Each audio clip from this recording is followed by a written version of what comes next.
本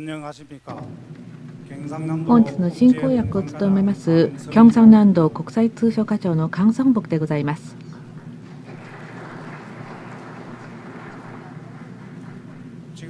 それではただいまより第21回日韓海峡沿岸県指導交流知事会議を開催いたします。本日の会議は経過報告、京山南道知事権限代行の歓迎のご挨拶、知事のテーマ発表、ディスカッション、閉会の順で進めたいと思います。それではまず、京山南道のパク・ホンギュ経済通商局長より、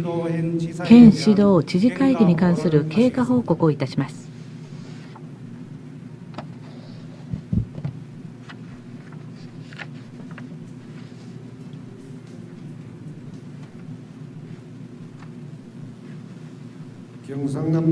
京山南道経済通商局長のパク・ヒョンギュでございます。日韓海峡沿岸県指導交流知事会議経過をご報告いたします。知事会議の冊子第6ページをご参照ください。この会議は1990年10月、長崎県の対馬で開催された九州北部3県知事懇談会の際に提案され、韓国の南海岸地域4つの市道が同意した中発足するに至りました。第1回目の日韓海峡沿岸県指導知事交流会議は1992年8月、チェジュ特別自治道で開催され、翌年の6月、佐賀県で第2回目の知事会議が開かれました。1998年9月、チョンナ南道で開催された第7回知事会議から山口県が新たに参加し、名実ともに8つの県指導が参加する会議に代わり今日に至っております。その後、2007年10月、佐賀県で開催された第16回会議からは、知事会議のモットーを交流から共同繁栄へと拡大し、知事交流会議を県指導交流知事会議へと名称を変更しました。これまで日韓8つの県指導の積極的なご協力をもとに交互に会議を開催してきており、知事会議は発展を遂げてきました。2011年長崎県の第20回会議に続き、本日第21回知事会議をここ京山南道で開催することができました。これまで両地域間の友好関係の増進拡大と相互理解の促進を図りながら、両地域の発展と繁栄のために共同交流事業を進めてまいりました。現在、水産、環境技術、観光、情報ネットワーク、海洋ごみの清掃、日韓映像作品の制作、自然環境学習事業など7つの事業を共同推進しており、文化、スポーツ、経済分野に至るまでさまざまな分野にわたり活発な交流事業を行い、多くの成果を上げています。今後、日韓の8つの県指導は相互の友好増進と共同繁栄に向けて一層協力することで共生発展していくことを願っていません。以上、経過報告を終了いたします。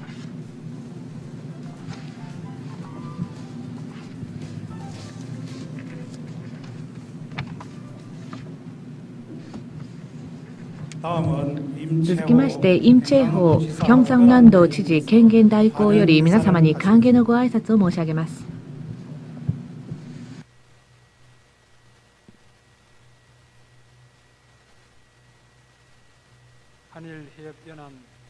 日韓海峡沿岸県指導知事の皆様並びに関係者の皆様、京山南道にお越しいただきました皆様に厚く御礼を申し上げます。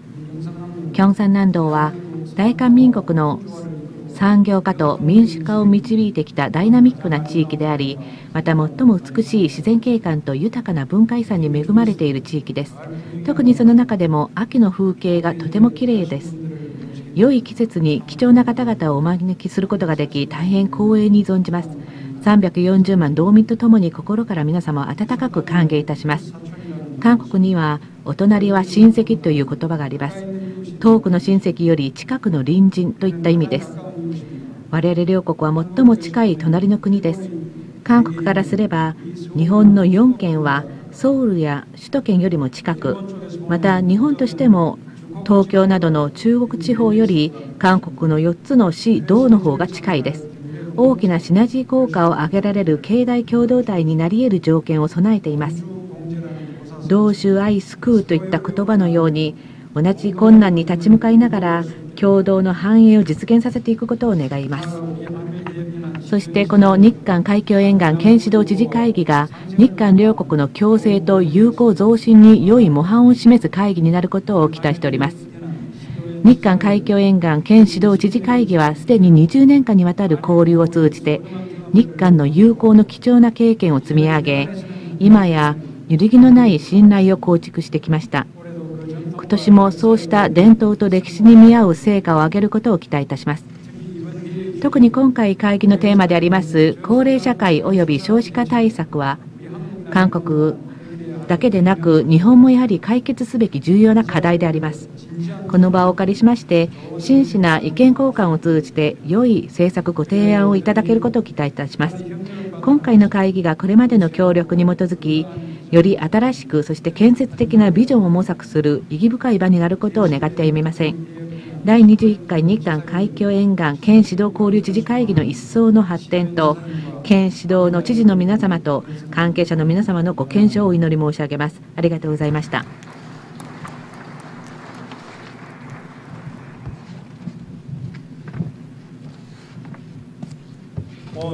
それでは本知事会議の運営要項第4条5項、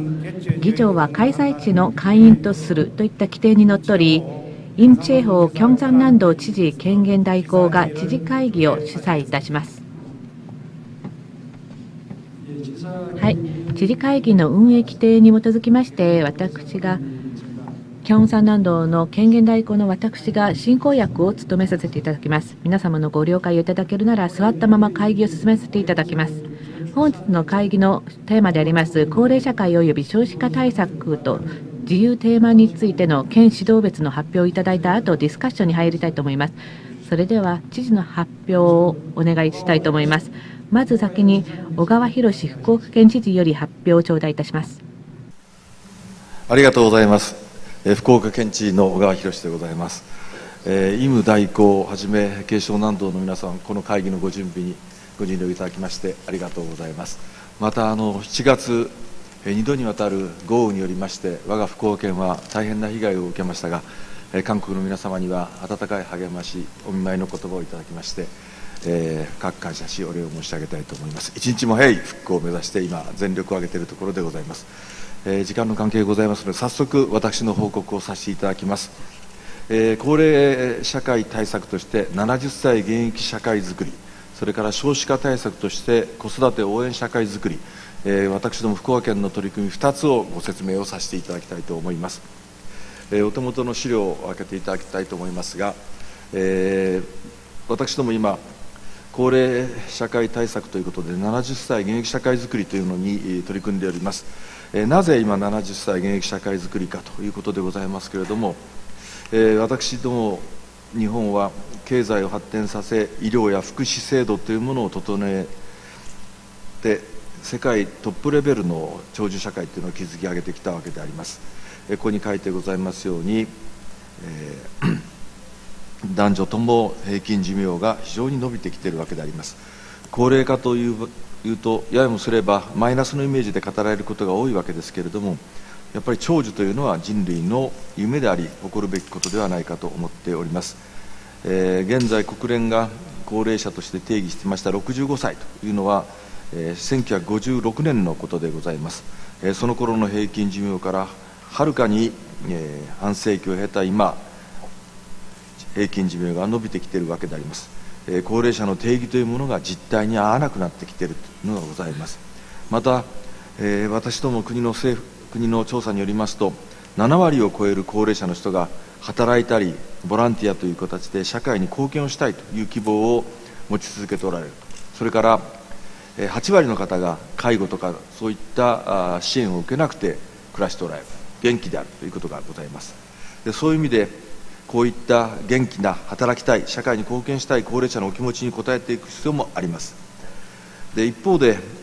高齢化比率というのが高くなっておりまして、今 23% のところがあと20年先にはそれが 33% になる。それから生産年齢人口15歳から64歳、社会を支える一番働き盛りの年齢層というのがどんどん減ってきてまいりまして、今 2.8 人で1人の高齢者を支えているところが、20年後には 1.7 人で1人を支えることになるわけでございます。この右の方の上の方でございます。で、従いまして65歳から高齢者という定義に当てはめるのではなくて、年齢に関係なくてその意思と体力能力に合わせて社会で活躍できる、し続けることができる、高齢者にとってみれば選択肢の広い社会をこの福岡県に作りたいというのが狙いでございます。次のページを開けていただきたいと思います。しからばどういう形でそれを進めているかということでございますが、昨年9月協議会、一番上にございます協議会というのを作りました。行政だけでなくて経済団体、労働団体、NPO、いろんな関係団体17団体が集まりまして、体制整備協議会を作りました。で、この協議会の下で今年の4月でございますが、応援センターというもの、真ん中にございます応援センターを作ったわけでございます。で、この協議会に参加している17団体、このネットワークを使いまして、社会で活躍したい高齢者にいろんな選択肢を提供していこうではないかということで活動をしているわけであります。具体的なセンターの活動でございますが、右の真ん中の上の方を見ていただきますと、まず高齢者の方が活躍する場、すなわち働いたりボランティアをする場、これをできるだけ増やしていくと、活躍の場の開拓というのが第一でございます。それから2番目は左側の方の一番上でございますが、相談と情報提供と、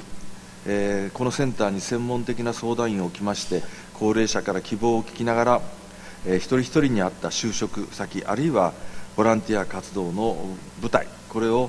いろいろご提示をすると、選択肢を提案するということが2番目でございます。で、この高齢者と活躍の場であります企業、NPO、そういったもののマッチングをするというのがこのセンターの3番目の役割でございます。それからセンターはあと2つ仕事をしておりまして、社会全体の意識を変えていこうということで、こういった社会を作っていくみんなの気持ちをそっちの方向に持っていくための機運を高める行事のやっております。それからセミナー、もう一つは従業員を対象にいたしまして、それぞれの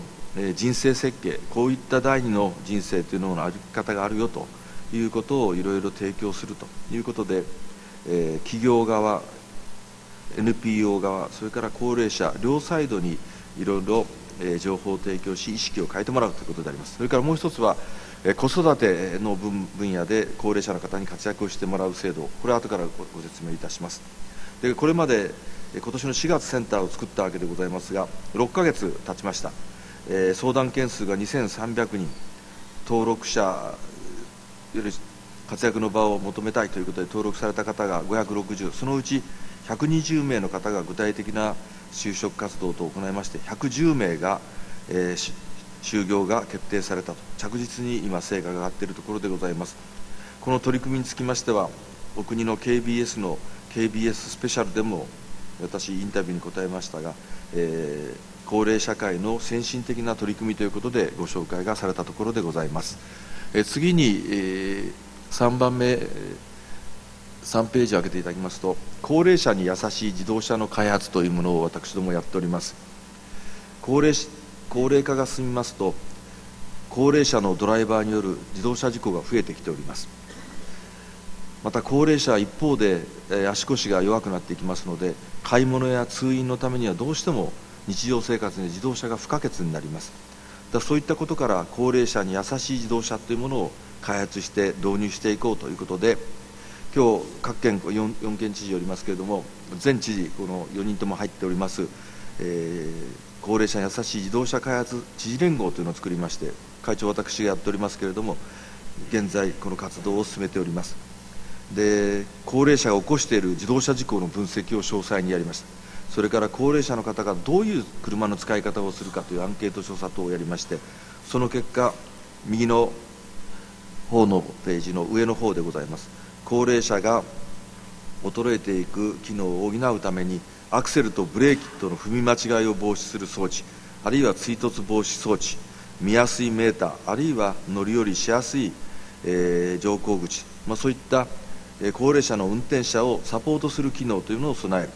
から車両の規格としましては、高齢者の車の使い方は高速道路は使わない、大体2人ぐらいしか乗らない、主に買い物とか病院近くにしか行かないということで、近距離用の、小さな2人乗りの小型車というものを提案をさせていただいております。そして現在法令上これの安全基準とか規格がございませんので、国に対してはそういった規格と安全基準の策定を、自動車メーカーには一日も早い開発普及というものをお願いをしているところでございます。で、国の方でも現在実際に個々の車が走れるように個別の認定制度をまず入れて走らせてみて、その後実証した後規格を決めていこうと、そういう動きになってございます。カーメーカーの方もいろいろな形で、自動車を開発しておりまして、モーターショーなんかにそういった車を展示をしているところでございます。次のページ開けていただきたいと思いますが、次に2番目のテーマで少子化対策について、その背景としまして福岡県の人口の状況について簡単にご説明いたします。1970年以降、福岡県は人口が増加し続けております。今も増加をしております。で、一方で子どもの数というのが0歳から14歳までの子どもの数は、今2005年70万人が2020年に55万人まで減ると言われております。でしかしながら試算によりますと、毎年4万6千人の子どもが生まれれば大体、少子化に歯止めがかけられるというような、計算になってございます。したがいまして4万6千というのを何とか確保していこうということで、最近の水準、右の方の棒グラフのところを見ていただくと分かりますが、4万6千ぐらいでなんとか、頑張っているというような状況でございます。で、それが実現するためにいろんな環境整備をしていこうということでございます。少子化というのはご承知のとおり、労働力が減る、生産年齢人口が減る、それから現役世代の方の高齢者を支えるための負担が増える、そういったこと、あるいは家族との触れ合いがなかなかなくなっていくと、そういったいろんな社会的な問題がございますので、なんとかこの少子化に立ち向かいたいということで、いろんなことをやっております。具体的な対策です。次のページ開けていただきたいと思います。一つは新たな出会い応援ということで、要は応援団体ということで登録をしてもらいまして、独身の男の人と女の人の出会いのイベントを開催をしております。その結婚のきっかけ作りというものをいろんな団体がやっているというのが第一点であります。ホームページやメールマガジンで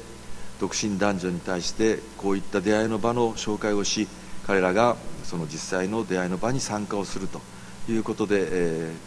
結婚というマッチングの比率を高めていきたいということでやってきているわけでございます。2番目は子育て応援宣言企業の登録制度ということでございます。福岡県では全国に先駆けまして子育て応援宣言企業登録制度を始めました。これは企業のトップが自分の会社では仕事と子育てを両立させるんだと、そういう仕組みを作るんだということを宣言していただきまして、育児休業を取りやすくする、あるいは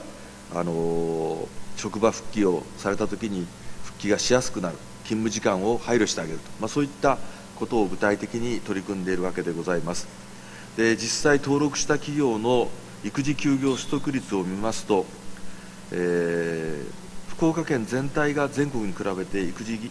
休業取得率が高いわけでございますが、その中でも高い福岡県の中でもこの宣言企業はもっと高くて約 97.7% の取得率になってございます。から3番目、子育て応援の店の登録でございます。これは、町に小さなお子さん連れで気軽に町に出ていける、外出できるということにするためのいろんなお店でですね、子育ての応援をしていただこうということで、ミルクやお湯の提供、ベビーベッドを置く、あるいは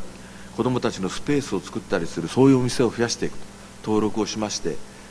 町の中でも子育てがやりやすくなる、そういった応援をする企業を店を登録をしてきてございます。今2万店舗を目標にしておりまして、現在1万6500までいっております。4番目は先ほどの70歳現役社会づくりの時に少し申し上げました福岡子育てマイスター制度ということでございます。子育ての経験や知識のおありになる高齢者の方、60歳以上の高齢者の方に研修を行いまして、安全面とかそういった認定をした上で子育ての現場で活躍をしてもらう。具体的には託児所、保育所へのバスでの送迎、あるいは子育ての親御さんに対する子育ての相談助言、それから保育士さんの補助的なお手伝いをすると、そういった現場で高齢者が活躍していただくと、3年間で1200人養成しようとして今研修の第1年目を始めたところでございます。このほか待機児童が最近増えてきてございます。それを一日も早く解消するための保育所の整備というのを引き続きやらせてもらっていくとにかく少子化というのは総合的計画的に取り組んでいくことが必要であろうかと考えております。以上、はしょった説明でございますが、ご清聴いただきましてありがとうございます。どうも。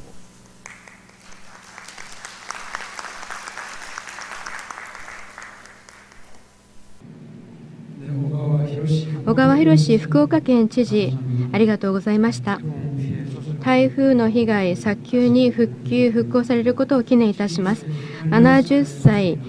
現役社会づくりという政策目標が非常に印象深く伺いました。個別事業についてもいろんな点について勉強しました。ありがとうございました。続きまして、ホーナム市プサン広域市長より発表がございます。よろしくお願いします。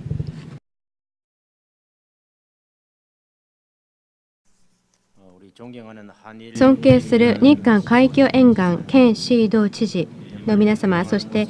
1年ぶりにお元気な姿でこのようにお会いできて非常に嬉しく思います。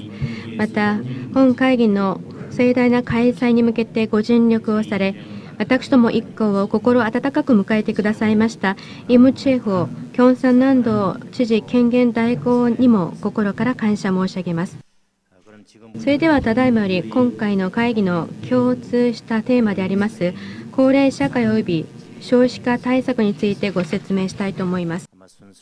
まずお話しします順番は、プサンの高齢者福祉施策、出産奨励施策、日韓交流の提案の順番です。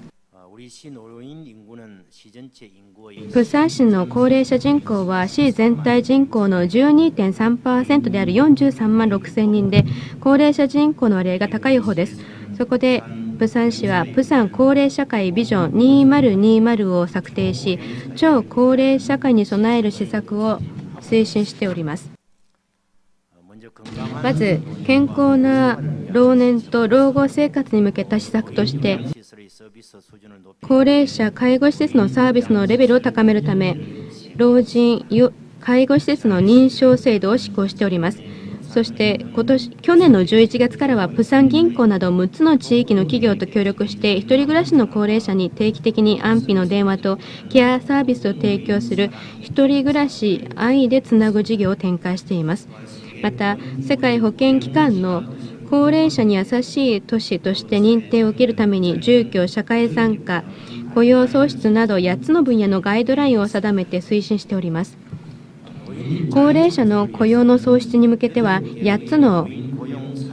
高齢者雇用社会企業を指定運営しており、高齢者雇用大会を毎年開催しております。その成果のおかげで今年1万8000余りの高齢者向けの雇用を創出しました。プサン市は高齢化に優しい産業を新成長エンジン産業として育成するために取り組んでおります。高齢者に優しい用品 R&D 育成及びマーケティングなどを支援するためにシルバーフレンドリー支援センターを運営しており、また関係する産業のクラスターと活性化に向けて高齢者に優しい産業特化団地を作っております。続きまして、出産の奨励施策についてご説明いたします。当市は2010年を少子社会克服元年として宣言し、出産率の高めるためのさまざまな施策を展開した結果、2年連続出生者数と合計特殊出生率とも増加しております。まず、幸せな結婚のムード作りのために毎年200人の未婚の男女を対象に出会いの場を設けており、また健康な出産を支援するために3000人余りの妊娠の困難な夫婦に支出日を支援し、妊婦や新生児ヘルプサービスを積極的に行っております。出産に優しい環境づくりのために出産奨励基金を毎年100億ウォンずつ1000億ウォンを目指して作っております。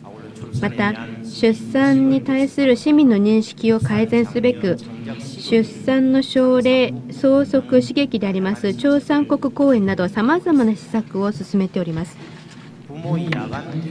両親の夜間の経済活動の拡大と片親の家庭が増えていくことで、育児環境が厳しい人々の育児負担を軽減するために夜間および24時間の保育施設を拡大しております。また夜間の保育施設にポリスコール非常ベルを設置するなど安全な保育環境の強化にも努めております。続きまして、日韓の高齢者に優しい交流事業としてこれから3つほどご提案させていただきたく思います。韓国のベビーブーム世代、また日本の団塊世代に代表される中高年リタイアの再就業日社会活動の奨励は日韓両国の自治体にとって重要な課題であります。そこで第1の提言は、日韓相互において必要な分野において退職技術者の人材を構成活用して相互に招聘したり技術を共有する人の交流事業です。第2の提言は、退職者リタイアの方々が中心となって海外ボランティア団を派遣する ODA 事業を提言いたします。これによって日韓両国の発展経験を途上国と共有することができ、また退職者の社会参加の機会も拡大することができると思うからです。最後に WHO 高齢者に優しい都市認定共同推進を提言します。 WHO 高齢に優しい都市というのは、高齢者が安全かつ快適に生活できる都市として東京など世界46の都市がこれまで認定を受けました。認定過程を経て各都市は暮らしやすい都市環境を具現化し、都市ブランドも高める効果を見ております。そこで私ども8つの県市道が関連の研究やシンポジウムの開催、専門機関のコンサルティングなどを共同で推進することをご提言いたします。続きまして、当市の代表的な施策と2013年来年開催される国際行事についてご紹介いたします。プサンは今年2012年アジアで4位、世界17位のコンベンションシティとして成長しました。秀麗な自然景観とコンベンションインフラを基盤として世界10位のコンベンション都市に成長するため、マイス産業を地道に強化しております。このために今年ベキスコ第2展示場とオーディトリウムを完成しました。また観光や展示コンベンション産業の新しい起爆剤となるべく、今年11月、来月にはプサン観光公社を設立する予定です。続きまして、本知事会議のテーマとも関係のある国際行事、イベントについてご紹介いたします。4年ごとに開催される世界人口総会が来年8月、プサンで開催されます。IUSSP 国際人口学会が全地球の人口問題の解決に向けて国際社会に人口政策の方向を示す学術会議です。今回の総会ではアジア太平洋地域の人口の特性と発展の推移について発表する計画であり、日韓両国が直面している少子高齢化問題についても役立つと期待します。世界人口総会に出席することで人口政策の対案について共有する機会になることを願います。以上でプサン広域市のテーマ発表をすべて終わらせていただきたいと思います。ありがとうございます。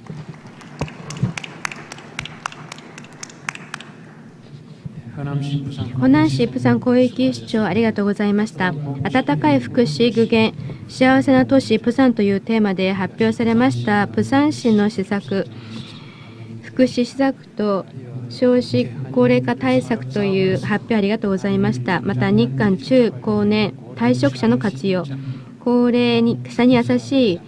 都市共同推進についてご提言をしてくださいました。ありがとうございました。続きまして古川康佐賀県知事の方からのご発表がございます。はい、ありがとうございます。佐賀県知事の古川康でございます。私からは他の県との重複を避けるために佐賀県が独自で行っていることを一つ、そして自由テーマとしてもう一つ、合計2つの事柄のお話をさせていただきます。まず共通テーマの高齢化少子化対策、そのうち特に私からは介護の予防対策のお話をさせていただきます。介護というのはお年寄りに対してお世話をすること、このような意味であります。日本では介護が必要になった人に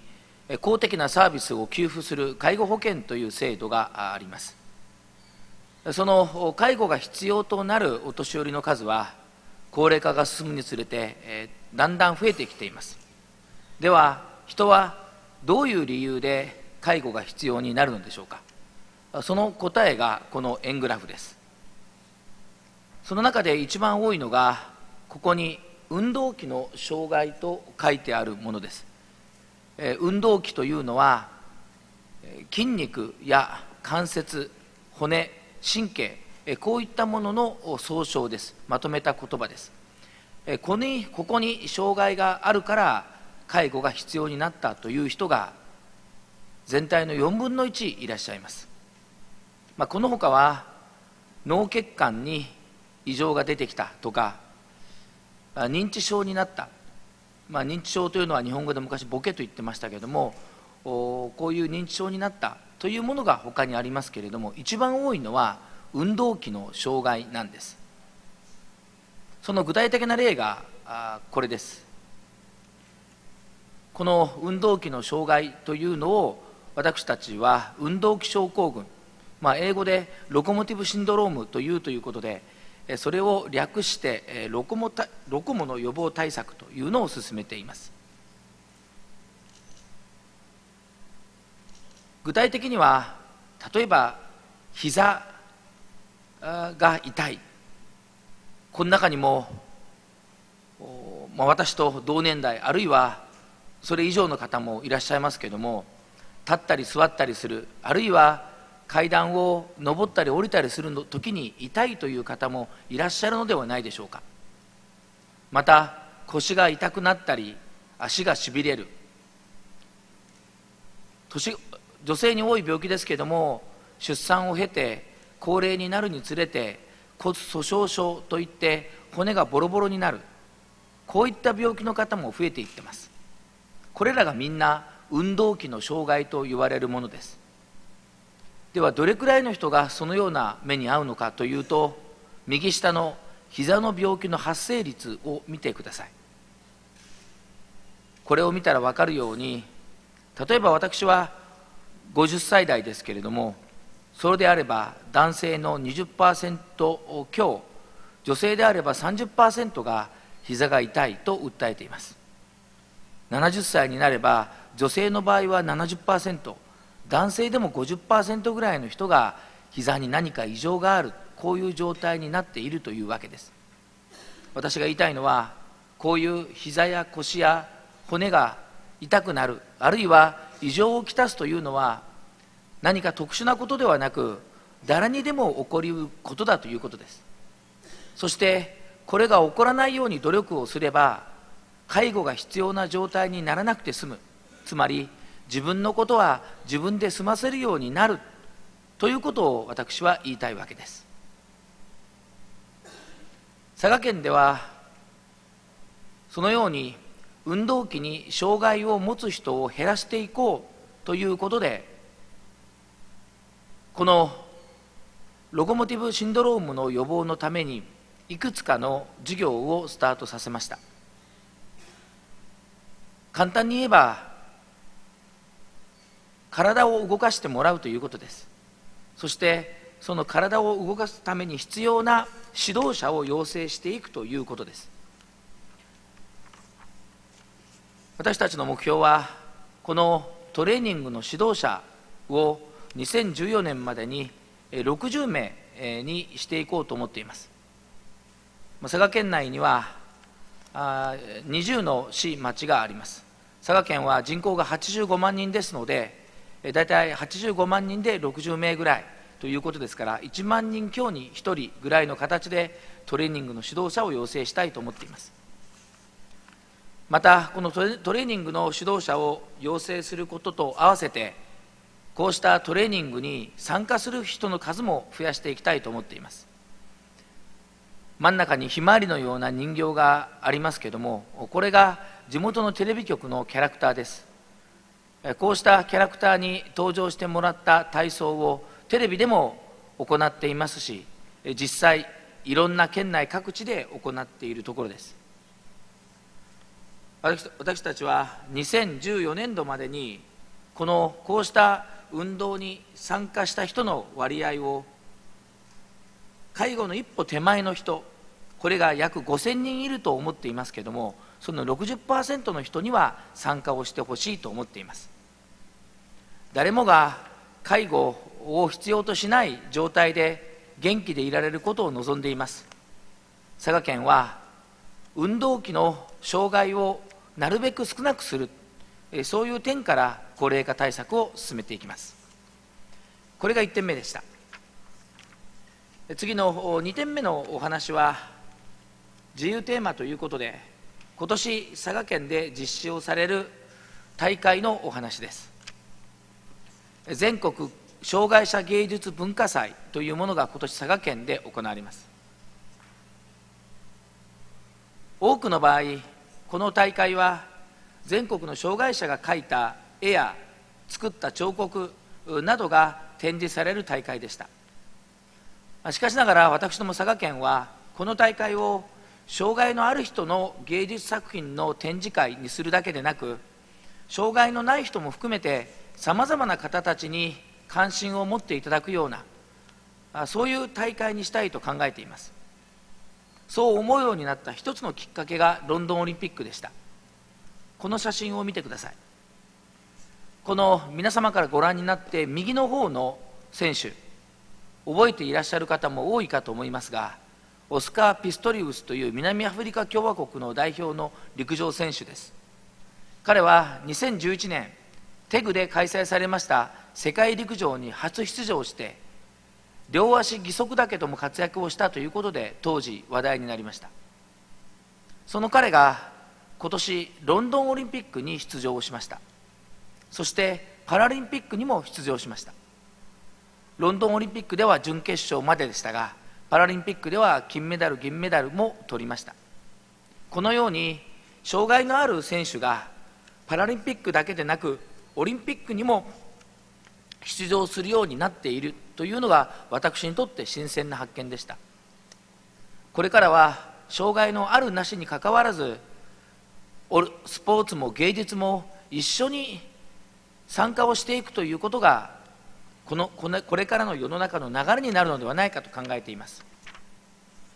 そういう考え方のもと、11月の23日から25日まで佐賀県で全国障害者芸術文化祭が開かれます。すみません。またこうした考え方を先取りする大会がありました。それはイギリス連邦に属する国や地域が参加して行われているコモンウェルスゲームズというものです。2002年の大会から一部の種目にすでに障害のある選手が正式に参加をしています。こうした障害者と健常者が同じ大会に出場するという動きがスポーツ界では出てきていると思っています。それを芸術の世界で実現したいと思って、私たちはまず今年の4月から文化芸術やスポーツは世代の違い、障害の有無を超えて一つの部署が所管することにしました。また今年の11月23日から25日までの間、全国障害者芸術文化祭が開かれますが、私たちはこれをバラエティアートフェスタと呼んで、障害のあるなしにかかわらずさまざまな人たちに参加をしていただくことにしています。今写真の右下にはキム・チュンヒュンさんという韓国の方の作品も出ています。この方は障害のある韓国人の方ですけれども、そういったことにかかわらず非常に素晴らしい書を書かれています。またその左側にある作品は日本人の精神障害のある人の作品ですけれども、非常に素晴らしい作品に仕上がっています。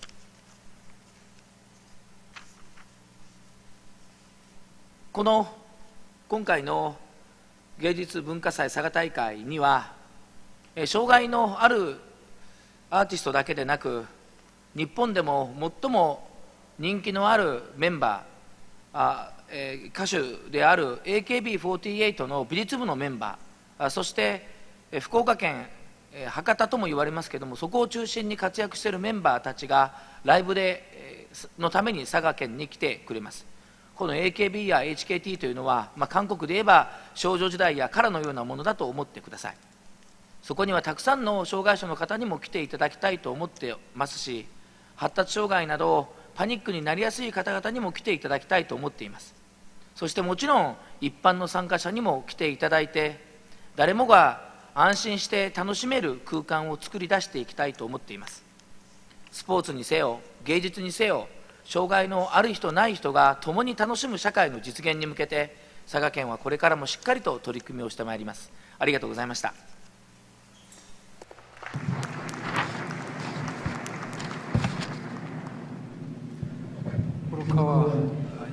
古川康佐賀県知事、ありがとうございました。知事より発表されたその介護予防策は佐賀県の独自的な施策であるだけに、私たちにはあまり聞き慣れていない言葉でしたが、お話を聞いておりますと、高齢化社会にとても必要な施策であると実感いたしました。ありがとうございました。それでは続きまして、パク・チュンヨンチョンラ南道知事の発表いただきます。チョンラ南道知事のパク・チュンヨンでございます。尊敬する日韓海峡沿岸県指導知事の皆様、昨年日本の長崎県でお会いして以来、また1年ぶりにお元気な姿で再びお会いすることができ、大変嬉しく思います。また我々一同温かく歓迎され、会議の準備にご尽力いただきましたユン・チェホ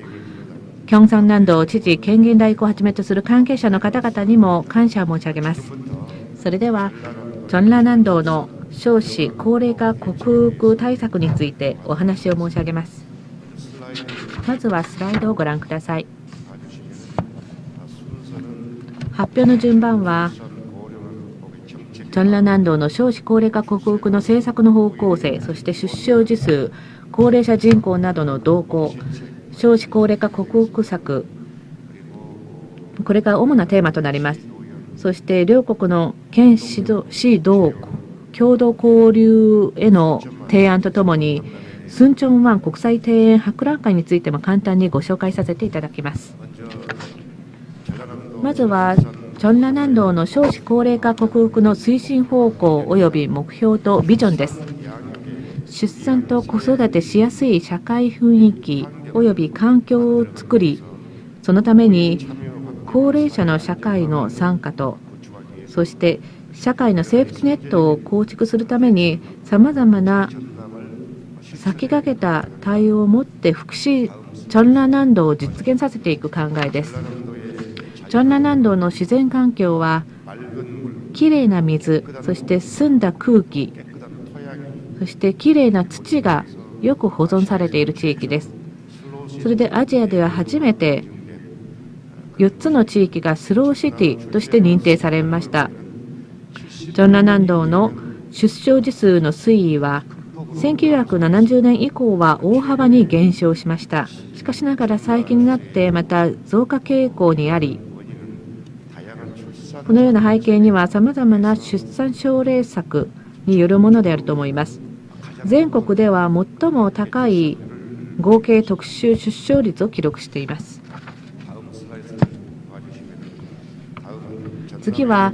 チョンラ南道の高齢者福祉現況です。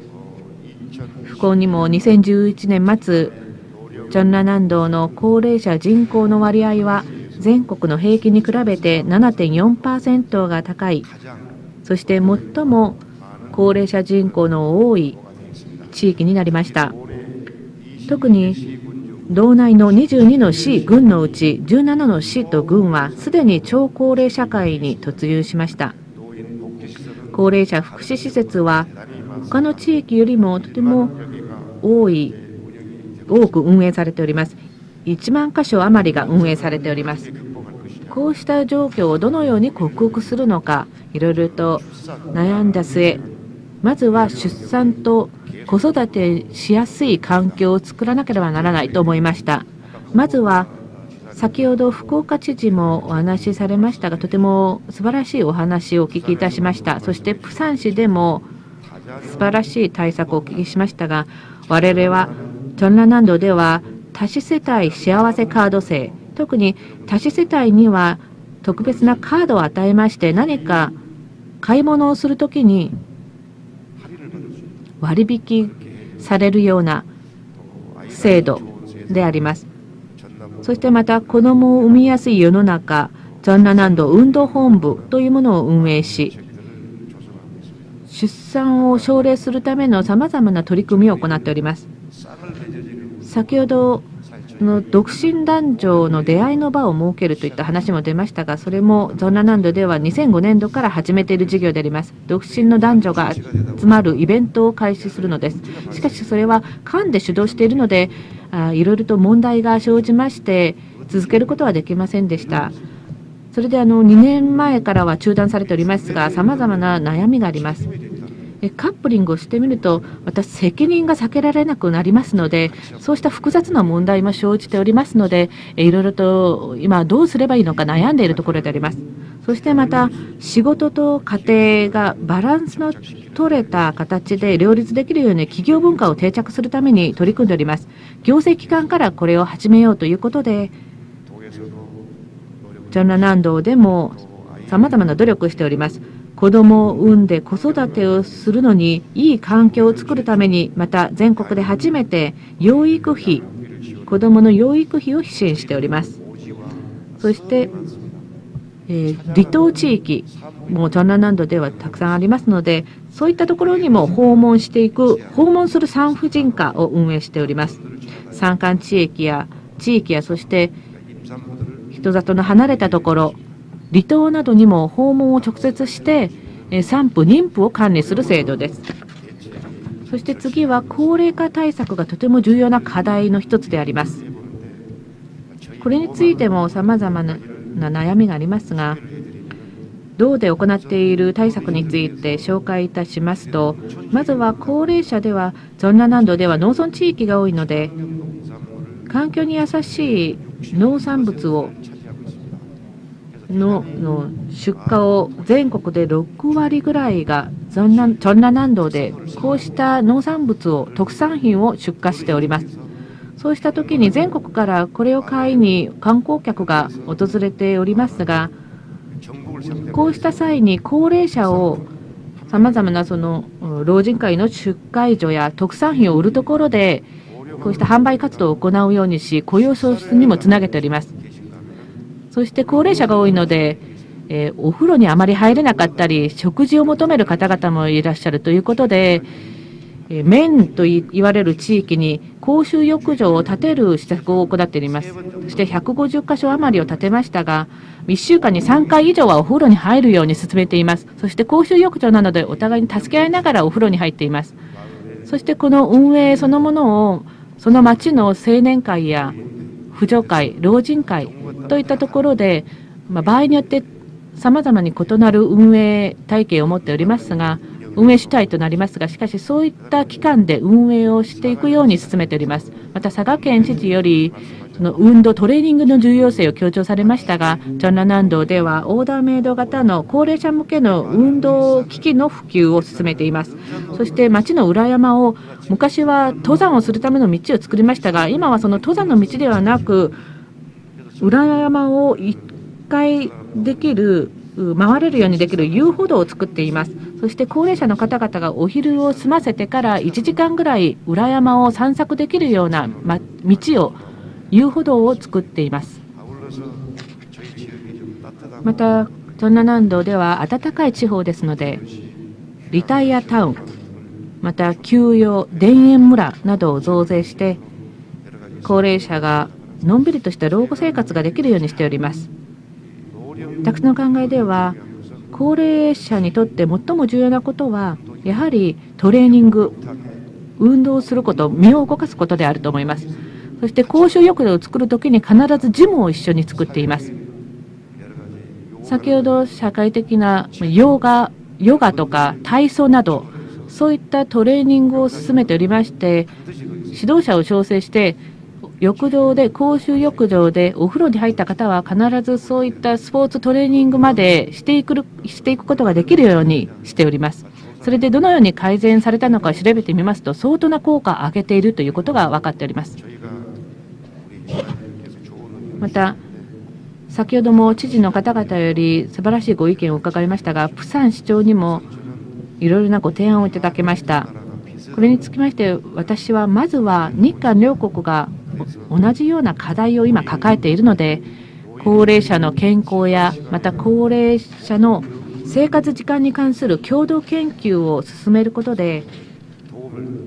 お互いに役立つ施策、そして参考になる研究を進めてはどうかと思っております。また各市道県で行うフォーラム、さまざまなフォーラムがあるかと思います。チョンナ南道でもいろんなフォーラムを行っております。そうしたときに我々8つの県市道の関係者が一緒に参加して集まってお互いに勉強ができ、また参考ができる交流会議などを開くことも一つのアイデアではないかと思います。それでは共通テーマの発表は以上で終えまして、自由テーマとして来年チョンナ南道で開く博覧会についてご紹介いたします。今年ヨスで開かれたヨスエキスポは、福岡県の知事、そして佐賀県知事、また山口県副知事、皆様方にお越しいただきまして、心から改めて御礼を申し上げます。そして来年度にはチョンナ南道ではスンチョン湾で国際庭園博覧会を開催いたします。ここには佐賀県とそして高知県が日本の庭園を代表して参加をされる予定でございます。多くの方々のご関心、そしてご協力をお願いいたします。スンチョン湾に造成される庭園博覧会のその周辺地域には、韓国で最も湿地がよく保存されているスンチョン湾といった名で広く知られている有名な地域があります。そのところにも皆様もしご出席されましたら、一緒にご案内をさせていただきたいと思います。ご清聴ありがとうございました。パク・チニョン知事、ありがとうございました。裏山の遊歩道の造成事業など、とても豊かなゆとりのある高齢社会、そして出産しやすい社会の雰囲気を作るための知事のご努力についてお聞きしました。そして高齢者健康及び生活時間に関する共同研究、少子高齢化克服のための日韓フォーラム交流事業についても提案してくださいました。ありがとうございました。それでは山口県副知事、岡田稔副知事に発表をお願いいたします。はい、ありがとうございます。山口県副知事の岡田稔でございます。今年の8月に新たに知事に就任をいたしました山本知事、どうしても出席ができないということで、私の方から代わりまして発表させていただきます。どうぞよろしくお願いを申し上げます。それでは山口県の高齢化社会、そして少子化対策の取り組みにつきましてご説明を申し上げます。山口県の高齢化率、すなわち65歳以上の方の割合、2011年で見ますと、そこにありますように 28.2% であり、さらに2015年には 32.3% と、おおむね3人に1人が高齢者になると推計をされています。こうした中で山口県では高齢者の皆さんがその豊かな知識や経験、そして技能等を生かしてさまざまな分野で生き生きと活躍をされる社会、いわば生涯にわたりまして現役であり続けることができるような社会を生涯現役社会と名付けまして、その実現に向けた取り組みを全国に先駆けて進めてきております。その具体的な取り組みをいくつかご紹介申し上げたいと思います。一つは毎年10月に開催をしております山口元気フェアであります。これは県民参加型のイベントでありまして、ボランティア活動などで高齢期にありましても生き生きと活躍される個人の方やあるいはグループ、そうした事例を広く県民の皆さん方にご紹介申し上げることなどを通じまして、生涯現役社会づくりに対する県民の意識の醸成やあるいは普及啓発を図ろうとするものであります。また毎年5月から6月にかけまして山口県健康福祉祭としてスポーツ大会や美術展等を開催をいたしまして、スポーツやあるいは趣味を通じた高齢者の方々の社会参加を進めているという状況でございます。続きまして生涯現役社会づくりの支援施策をご紹介申し上げます。まず地域社会の担い手となりますリーダーを養成をするために2年の過程でリーダーに必要な知識の習得や実践的な学習を内容とする講座を開講しております。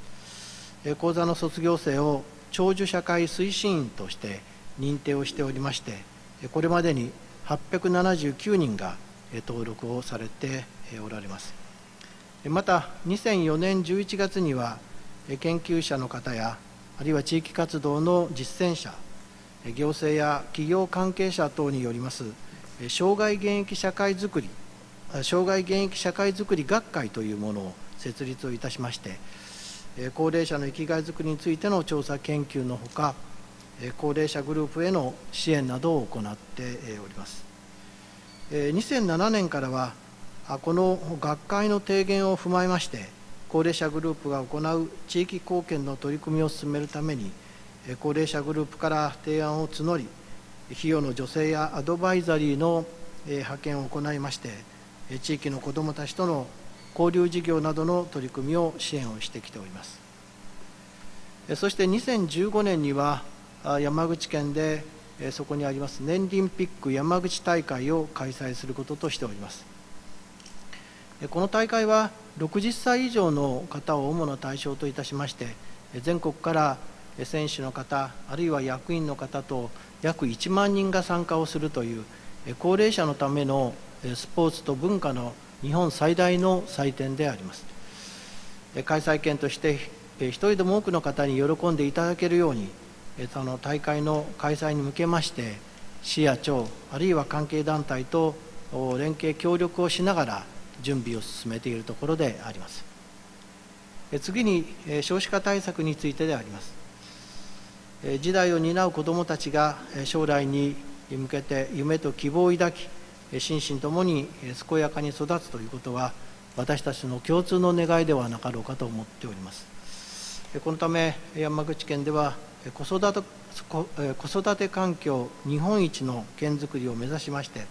さまざまな取り組みを進めてきております。まず少子化の進行に歯止めをかけ安心して子どもを産み育てることができる社会を実現するために2007年10月に山口県独自で子育て文化創造条例というものを制定をいたしました。この条例は子どもや子育てを社会全体で見守り支えていく取り組みの積み重ねが風土や住みよさとして世代を超えて受け継がれていくことによりまして山口県らしい子育て文化が創造されるということを目標にしております。また2003年からは子どもや子育て家庭に関わる NPO 法人や子育てサークル企業や学校等の関係者39人で構成をいたしております山口子育て県民運動推進会議というものを立ち上げまして県民総参加で子育て支援の輪を広げる山口子育て県民運動というものを展開をしております。この運動では県民の機運を高めるために、地元の市やあるいは町、また関係団体等と役割を分担をしながら、毎年子育て文化創造フェスタを開催をしております。これを契機といたしまして、県が要請をいたしました山口子育て県民運動地域コーディネーター75人を中心に、各地域で特色あるイベントが開催されるなど、県民運動は年々活発化して定着をしてきているという状況でございます。さらに子育て家庭が買い物の割引サービス等を受けることができる子育て家庭応援優待制度などの取り組みを県内外の約2000事業所の協力を得て進めることなどによりまして、社会全体で子どもや子育て家庭を支える、そうした機運の醸成に努めているところであります。自由発表項目といたしまして、これまでの知事会議でもご案内をしてきておりますが、2015年山口県におきまして全世界から約3万人が集う世界スカウトジャンボリーが開催をされます。そのプレ大会となります日本ジャンボリー、そしてアジア太平洋地域スカウトジャンボリーがいよいよ来年に迫ってまいりました。アジア太平洋等の国々から約1万5000人が集うという大会でありますけれども、主催者であるボーイスカウト日本連盟の準備作業も本格化してきておりまして、山口県といたしましても積極的な支援を行っているところであります。この両大会は時代を担う青少年たちが集い、キャンプ生活等を通じまして国籍や人種を超えた友情を育み、国際理解を深める場であります。また山口県民との交流を図るため、県内の産業や史跡見学、あるいは学校訪問等の機会も予定をされております。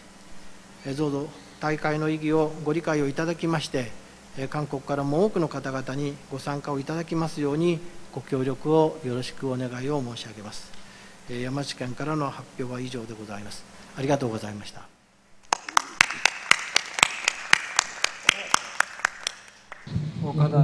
岡田稔副知事、ありがとうございました。生涯現役社会の実現、非常に素晴らしいキャッチフレーズで有意義な事業だと思います。山口県の実践的な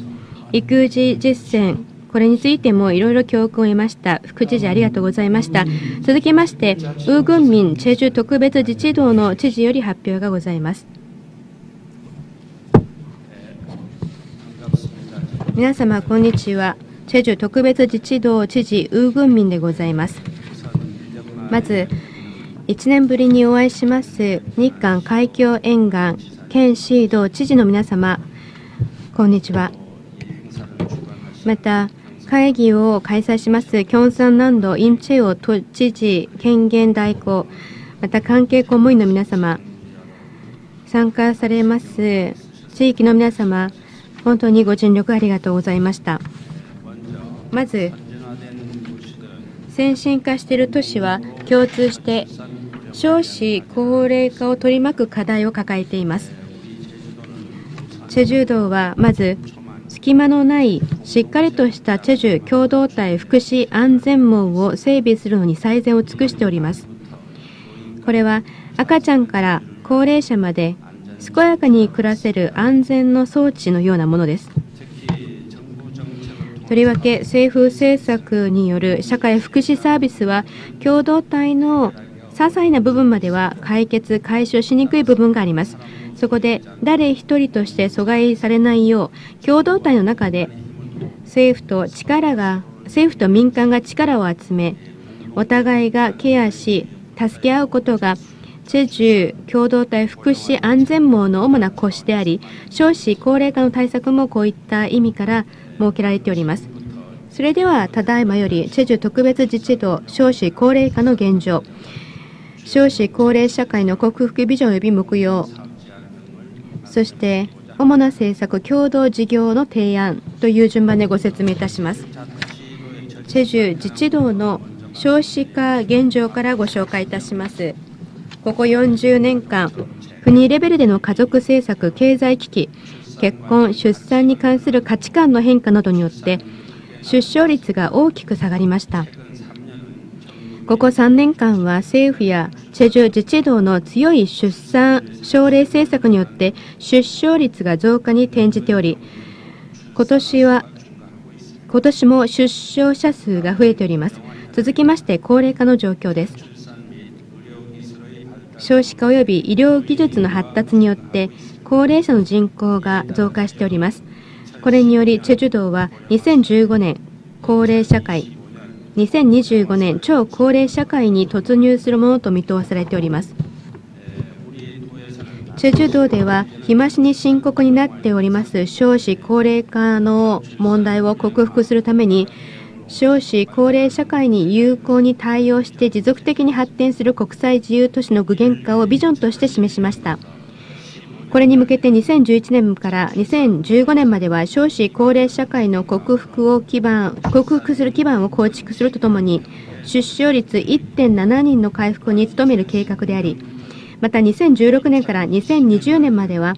出生率 2.0 人を達成して持続可能なチェジュ共同体を実現しようと努力しております。続きまして主な政策の推進状況のうち出産の奨励部分についてです。まず出生率 2.0 チェジュプランです。出生率 2.0 チェジュプランは2011年から2014年まで無償の保育、無償の給食など5つの中核分野に延べ3933億ウォンを投資するのを主な内容としております。無償の保育及び無償の給食は当初の計画より 1,2 年ほど繰り上げて推進されております。また国に必ず必要な予防接種の無償の支援、公共の産後のケアセンターの設置など出産・育児環境の改善に努めており、子どもが3人以上の家庭に対して社会的な優遇措置を取るため自動車や住宅取得税及び公共施設の利用料の減免などを行っております。続きましてワークライフバランスの企業文化づくりについてです。チェジュ道庁からワークライフバランスの文化を作って民間の企業にこれを広げるため、政府から家族に優しい企業として認められることを推進しております。また去年から毎年チェジュ道内の企業の CEO が参加するフォーラムを開催しており、今年はチェジュ道内10の企業に対してコンサルティングを推進しており、 CEO がワークライフバランスの関心がだんだん高まっております。そして公共交通手段における妊婦配慮シート、また妊婦向けの駐車場の設置などを行って出産関連の認識改善にも先駆けております。続きまして高齢者の福祉分野です。チェジュ道では高齢者の所得保障の体系を充実化するために高齢者の雇用創出を毎年拡大してきました。また高齢者の雇用専従機関及び高齢共同事業所の運営など働く高齢者の福祉具現化のための環境を持続的に改善しております。こうした努力によって昨年は政府から高齢者雇用創出事業に最優秀機関として選定されたことを機に、よりクリエイティブに高齢者を経済の主体として活用する努力を傾けております。また高齢者の健康な老後生活のために老人長期療養給付の支援、認知症5大がんの早期検診、糖尿病、高血圧教室などを運営しております。特に認知症、中風などの高齢者性の疾患を患っている高齢者に対して総合ケアサービスを実施しております。また高齢者の楽しみを支援するために老人化の集会所運営の経費支援と笑いセラピー、民謡などのプログラムを充実化する一方で、高齢者教室、シルバー大学などを運営して高齢者の生涯学習機会を拡大しています。続きまして高齢者に優しい産業の育成についてです。チェジュ道では高齢社会をチェジュ発展の絶好の機会に活用するため、化粧品や食医薬品、レジャー、介護などの有複合産業を育成しております。これに関する推進状況は資料に書いてありますように、高齢者に優しい産業の育成に向けて中央政府、チェジュ道、チェジュ道の出演機関でありますチェジュテクノパークの間で有機的な協力システムを構築し、R&D などに毎年400億ウォンを支援しております。また、首都圏の移転企業及び投資振興地区の指定事業については、法人税や所得税、取得税の減免など、税制優遇措置を取っている一方で、人材の裾野の拡大に向けて、生物多様性の教育プログラムなどが実現されております。最後に、共同事業の提案をさせていただきたく思います。チェジュ道では、都市の持つ要因が出産に及ぼす影響を評価し、出産に阻害となる要素を取り払うため、出産アセスメントを実施しております。そのために、関係する指標の開発に取り組んで、先週、最終報告書を作り、報告会を開催しました。約1年間、アウトソーシングをいたし、さまざまな指標を開発したのですが、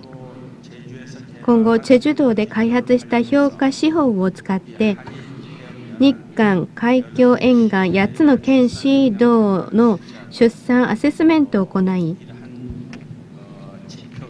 このような指標を評価をしていけば、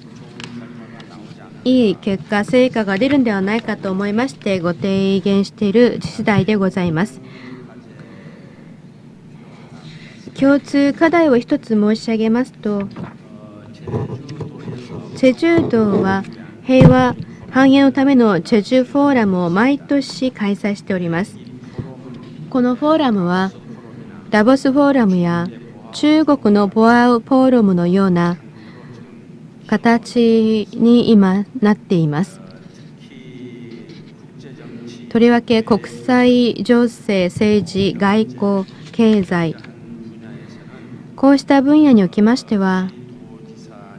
県、市、道の知事の皆様方がご出席くださると参考になると思いますので、もし機会がございましたら、こちらのフォーラムにぜひともご参加、ご出席をお願いしたい次第でございます。発表ご清聴ありがとうございました。ウグンミン知事、ありがとうございました。出産率 2.0 チェジュプランのような遠大な政策目標を掲げ、高齢化少子化に備える知事の意思に尊敬をいたします。また、出産アセスメント共同研究を共同事業としてご提言をしてくださいました。ありがとうございました。続きまして、中村報道長崎県知事の発表がございます。はい、ありがとうございます。長崎県知事の中村報道でございます。昨年はこの交流知事会議を長崎県で開催をさせていただき、お出かけをいただきました皆様方に、改めてお礼を申し上げます。十分なおもてなしができなかったこと、大変心苦しく思っておりますが、こうして改めて皆様方にお会いできたことを大変嬉しく思っております。そしてまた素晴らしい会議を設けていただきましたイム・チェホ慶尚南道知事代行をはじめ関係の皆様方に心からお礼を申し上げます。それでは長崎県の状況について発表をさせていただきます。まず本県の人口の推移をご覧いただきたいと思います。これは15年間の推移をご紹介しておりますが、少し長期の観点に立ちますと、この50年間で長崎県の県の全体人口が30万人減少をしてきております。そのうち、実は3分の2が離島地域から人口流出が続いているという状況であります。で、右の方に年齢区分ごとの数の推移をご覧いただいておりますが、この黒いグラフであります。これが高齢者の推移でございますが、この15年間のうちにも1995年は高齢化率が 18% ということで、大体6人に1人の高齢者でありましたものが、2010年には 26% ということで、4人に1人の高齢者を抱えるという状況になっております。次のページをご覧いただきたいと思います。原因はさまざまな要因があろうかと思いますけれども、平均寿命が伸びてきたと。この15年間に男性が4歳、女性が5歳伸びております。そして結婚の晩婚化、あるいは結婚する人が少ないということも大きな要因ではなかろうかと考えております。合計特殊出生率は本県は 1.61 ということで全国高い方から6位でありますけれども、まだまだ人口減少に歯止めをかける 2.07 倍には程遠いという状況であります。そういったことで、本県が講じている高齢者対策あるいは少子化対策でございますけれども、次のページ。これまずは高齢者対策であります。元気老人対策と少し手助けが必要な高齢者対策、これを分けて、対応を講ずる必要があるということで整理をしております。元気な方々はいつまでも元気に活躍をしていただけるように、介護の対象にならないようにということで健康な生活づくりにまず力を入れる。そしてまた元気な方々はさまざまな社会参加、ボランティア、学習、就業の機会を拡充をし、生涯現役で活躍していただけるような社会づくりを支援していこうと考えております。一方、手助けが必要な高齢者の方々にはやはりさまざまな観点からサービスを提供する必要があると考えておりまして、医療、介護、あるいは住居サービス、生活支援サービスなど総合的な地域全体での包括ケアを推進していこうということで施策を組み立てております。次に本県の特徴のある取り組みを2、3ご紹介させていただきたいと思いますが、先ほど申し上げたように離島地域は特に高齢化が急速に進展をしております。離島地域はもう3割の高齢化率であります。それから特に離島地域でありますけれども、天候によっては飛行機が就航するのか船が通うのかといった心配があったりします。そういうことで、家庭のテレビを活用してインターネットに接続をし、地域の情報を家にいながら取得できるというような ICT モデル事業といったものにも今取り組んでいるところであります。次に少子化対策でございます。実は本県では長崎県子育て条例というのを制定をいたしまして、地域や学校、家庭、それに加えて企業、行政総ぐるみで、子育て支援環境を整えていこうと考えているところであります。具体的な運動として現在推進しておりますのは下に書いております心根っこ運動といいまして、子どもたちの心の根っこを育てるためにこれ逆に大人の在り方を見直しましょうという運動でございます。これ上でご紹介しましたようにそれぞれの地域、学校、家庭、企業すべて県民総ぐるみでこの心根っこ運動に取り組もうという運動を進めておるところでありまして、現在4200団体を超える団体の登録をいただいております。具体的には挨拶運動から家庭団らんの機会をもっと増やしましょうという運動、学校 PTA 地域行事へ積極的に参加しようというようなそういった運動を展開しております。はい、次です。そしてまたこれは各県道でもお取り組みをいただいておりますけれども、本県でも長崎巡り合い事業という出会いの機会を提供しております。そしてまたワークライフバランスの推進のために子育て支援表彰という表彰制度を設けております。そしてまた合わせて子育て応援の店ということで福岡県さんも取り組みを進めておられますが、同様な取り組みを行っております。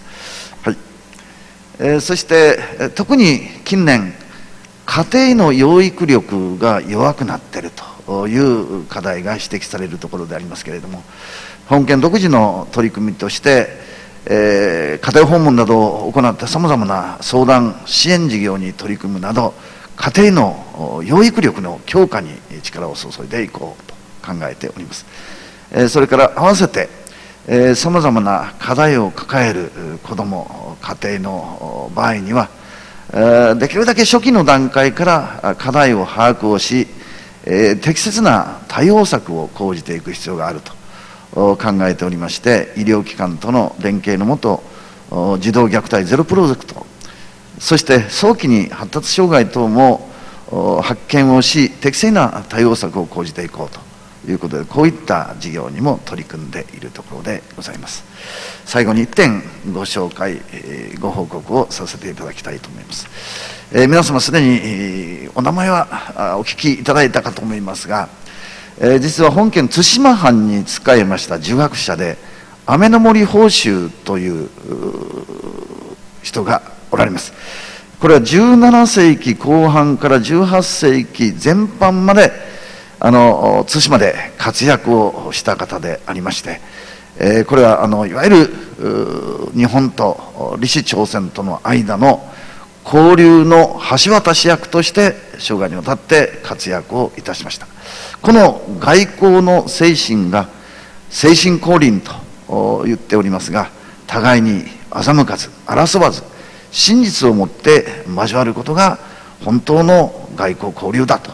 いう考え方のもと、これを実践した人でありまして、実は1990年にノテウ大統領が来日された際、国会演説の場でご紹介をされた人物であります。で、実は次のページお願いします。こうした雨の森法宗にちなんで、これまで、本県では、1995年から2000年まで法宗外交塾というのを開催をいたしました。これは韓国の方からも、長崎対馬の方にお出かけいただいて、日韓の若い人たちがさまざまな課題について意見交換を行う場を持ってきたところであります。そして2001年からさらに新法宗外交塾ということで2003年まで続いてきたんでありますが、この後実は地元の方で市町村合併になりまして、途中で途絶えてしまいました。これは改めて来年度から似たような形で立ち上げをしようということで考えているところであります。ぜひ皆様方にもお声をかけさせていただきたいと思いますので、ご案内を申し上げたいと思いますので、積極的なご参加を賜りますようお願い申し上げたいと思います。以上でお話を終えさせていただきます。よろしくお願いします。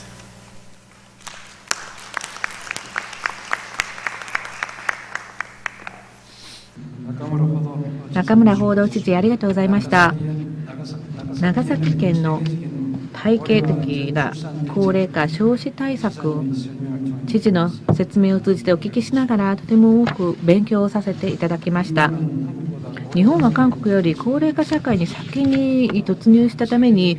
韓国より体系的かつ多様な取り組みが今行われているといった印象をお受けいたしました。ありがとうございました。それでは最後にキョンサン南道から発表いたします。発表の前にまずキョンサン南道にお越しいただきました県市道の知事の皆様に改めて感謝を申し上げます。道知事が今空席ですので、権限代行である私が知事の皆様をお招きすることになり、大変恐縮に存じます。特に昨年会議を開催されました中村報道長崎県知事の温かいおもてなしに比べまして、キョンサン南道のおもてなしが非常に足りないところがあるのではないかととても心配しております。それではキョンサン南道の少子高齢化対策についてご説明いたします。まず発表の順番は、少子高齢化現状及び対策、問題点、また発展策の順番です。まずは少子高齢化の現状です。韓国の合計特殊出生率は2009年 1.15 であり、OECD 諸国の中では最低水準でありました。そしてまたこれも減少し続けています。キキョンサン南道は 1.32 を記録しており、全国平均は上回っています。一方で65歳以上の高齢者人口は増加傾向にあり、2050年には 38.2% で世界最高水準に達する見通しです。高齢化の速度もやはり OECD 諸国の中で最も速い速度で進行しています。キョンサン南道は2015年に高齢化社会を迎え、2024年には超高齢社会に突入するものと思われます。次は少子高齢化現象が韓国社会に及ぼす影響について申し上げます。2016年を基準に65歳の高齢者人口が幼少年人口を上回る人口の逆転現象が発生し、労働力の質を低下させ、成長潜在力の低下をもたらすものと思われます。全国の生産年齢人口は2017年度より毎年平均42万人が減少し、キョンサン南道は2万3000人が減少するものと予想されます。また潜在成長率は2020年には 3.7%、2040年には 1.4% として減少し続けるものと思われます。第2に高齢者人口に対する負担の増加です。2014年の基準で年金加入者は減少しますが、年金の受給者は増加し続け、高齢者の医療費急増など健康保険の財政が悪化するものと思われます。また次世代の負担を急増させ、社会を不安定化させる恐れがあります。続きまして少子高齢化対策です。2030年まで3つの段階で出産と子育てしやすい環境づくりと高齢社会暮らしの質向上に向けた基盤づくりを国レベルで推進しています。財政投資は第1次投資は42兆2000億ウォン、第2次投資は75兆8000億ウォンが投入されます。キョンサン南道は2012年現在8900億ウォンの規模です。次は少子高齢化対策の推進現況について申し上げます。まずは少子化対策です。まずはじめに結婚と妊娠・出産を支援する事業として、パク・チュニョンチョンラ南道知事もご紹介されましたが、訪問する産婦人科事業をキョンサン南道でも行っております。この事業は地方から始まり、中央政策課題にも採択された事業であり、ラオス政府でもベンチマークをした施策であります。そして産婦や新生児ヘルパーを派遣して健康管理を支援しております。第2に多子世帯支援事業です。キョンサン南道タヌリーカードを利用する際には割引サービスを提供し、同立大学の授業料の減免、出産の奨励金と育児手当を支援しています。第3に子育て費用の軽減及び保育環境造成事業として、乳幼児の保育費及び安全保険料の支援と保育施設を拡充しています。次は高齢化対策です。まず第一に低所得高齢者の所得の保障、社会参加のために1日平均1万7000人が参加する雇用創出事業と、団塊世代のリタイアに備えて官民共同投資型の高齢者向け企業を設立運営中であります。第2に安定して疎外感を感じない老後生活の支援事業として、高齢者人口の8割に基礎老齢年金を支援しています。老人長期療養保険と介護施設を通じて認知症や中風患者を保護しております。第3に高齢者のレジャー施設を設置運営し、元気で活力あふれるレジャー活動を支援しています。第4に低所得高齢者への入れ歯の無料普及と保護者のいない病院を運営し、高齢者の健康な生活を実現しています。保健医療事業を強化しています。保護者のいない病院事業は全国で初めて患者と保護者の看病の介護の負担を軽減し、介護専門家の雇用創出効果を同時に上げています。最後に問題点や発展策について申し上げます。まずは問題点です。地方自治体の少子高齢化対策専門担当部署がないために、総合的かつ一貫した政策推進には限界があります。また、中産階級に対する政策的な考慮が足りなく、少子高齢化対策をあまり体現できないこと、またはフォローアップの評価不十分、そして対策推進の実効性の向上につながっていないことが課題であります。続きまして発展策です。自治体の力量を強化し、体系的な成果管理を通じて政策執行の責任性と有効性を向上させることが求められます。最後に社会レベルの対応体制を構築し、各主体の責任と役割に対する社会的な合意を同時することが必要であると思います。以上で共通テーマの発表を終え、来年我が道で開催する2013サンチョン世界伝統医薬エキスポについてご紹介いたします。道医法官発刊400周年を記念するために、世界初の伝統医薬エキスポを2013年9月6日から10月20日まで45日間開催いたします。各県指導の積極的なご参加をとご協力をお願いいたします。ありがとうございました。